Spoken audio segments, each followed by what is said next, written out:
All right, everybody, let's talk Saquon Barkley, because the one player that seems to be having a real polarizing effect on the fantasy football community as July gets ready to turn to August and drafting season really starts to take off full bore, is Barkley.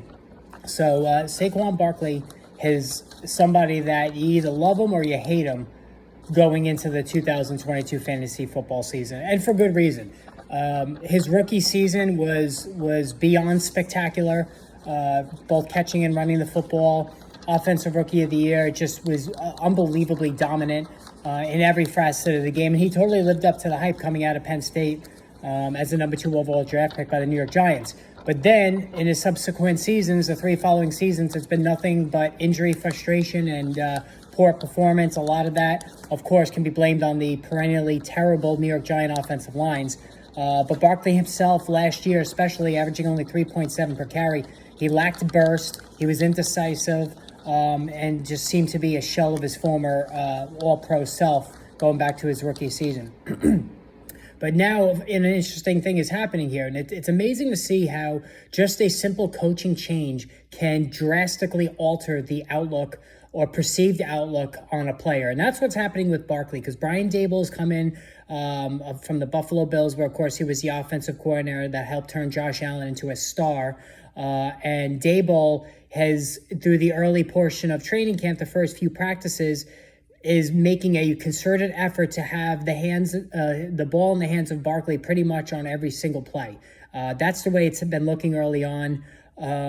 And I'm from New York, and I've been able to see the highlights here from Barkley in his practices, and pretty much he has been used at a very high clip in the passing game. And the interesting thing is, not only is Barkley catching passes out of the backfield, but he's also been lining up in the slot. And rookie Wan'Dale Robinson, the wideout the Giants took from Kentucky, has been in the backfield while Barkley has been working in the slot. So this is a new wrinkle to Barkley and his game and what he could offer this season. Now, his early ADP had Barkley going in the 3rd round of drafts. That has now graduated to mid-second round territory, and I think it's going to grow even further because these positive reports that are coming out on Barkley from the Giant camp, and also the hype from the fantasy football community. A lot of pundits are all in on the comeback season for Barkley. I myself am one of those. I was hoping to get Barkley towards the end of round 2.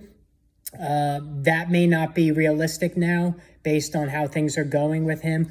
But let's face it, if Barkley is all the way back, and of course he had the devastating knee injury a couple of years ago, he is now full season removed from that injury. The burst could be back. The spectacular cutting ability and pure speed and power that Barkley ran with previous to the knee injury could be back.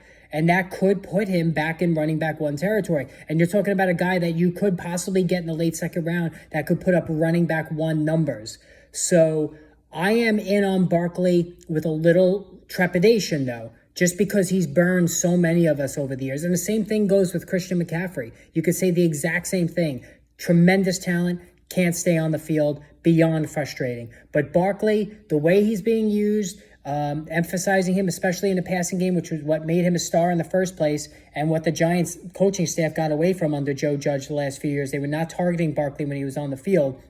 This is a very positive development for Barkley. And if he can remain healthy, the chances are very good for him to realize at least high-end running back 2 value.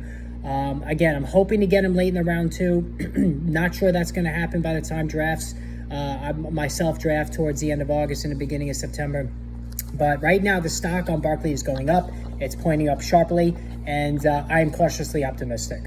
Also, for those of you who are new to the videos, make sure you hit the subscribe button for our YouTube channel, and also on Twitter, follow us at Rotoboss. Okay, so at Rotoboss on Twitter, and then also hit the like button and the subscribe button on the YouTube channel. All right, so until then, just keep checking back for more videos, and we'll talk to you soon.